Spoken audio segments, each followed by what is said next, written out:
இன்னைக்கு முதல் உரப்படி முறை 500 ரூபாய்க்கு கிடைச்சு. இன்னைக்கு அதே முறை 1700 மோடியை அறிவிச்சது. இது டிஏபி வந்து 1200 ரூபாய்க்கு வாங்கிக்கலாம்னு சொன்னாங்க. இன்னைக்கு வந்து என்ன செய்யறாங்க, கடையில் 100 மூடை மட்டும் இறக்கிட்டு போனவங்களுக்கு 10 பேருக்கு கொடுக்குறாங்க. அதோட மூடை காலியாக வச்சுட்டு விட்டுட்டு அடுத்த மூடை அவங்க வைக்கிற விலை இரட்டையான மூடை இருந்தது கூட 1700 2000 போயிருச்சு. ஆனால் அந்த சொல்லியிருக்காரு அரசாங்கத்துலன்னு சொல்லி போய் கேட்டோம்னா இல்லை அப்படின்ற கண்டிஷன் கொண்டு வந்துட்டாங்க. அறிவிச்சது 1200 ரூபா சொன்னாங்க. 1200 ரூபா மூடை போய் கேட்டோம்னா இல்ல, எந்த மூடை கேட்டாலும் 1500 ரூபாய்க்கு மேலதான் போயிருச்சு. ஒரு அதிக விலைக்கு விற்கிறாங்க.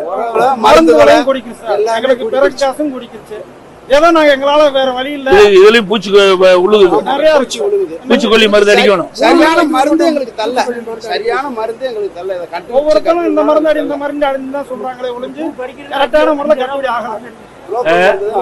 சரி, ஒரு கிலோ ஒரு படி பூ பொறிக்கிறால் ஒரு கிலோ கணக்கால் கூலி கொடுக்குறீங்களா? பறிக்கிறது ஒரு படிக்கு 100 ரூபாய்க்கு மேல கொடுக்குறோம். ஒரு படிக்கு 100 ரூபா. 100 ரூபா கொடுக்குறோம். ஒரு படி பூ பறிச்சா 100 ரூபா. 100 ரூபா இன்னைக்குள்ள செண்டு நிலைமைக்கு 200 ரூபாய். நீங்க வந்து இது விக்கிறீங்களா? கிலோ கணக்கு விக்கிறீங்களா, படி கணக்கு விக்கிறீங்களா? கிலோ கணக்கு.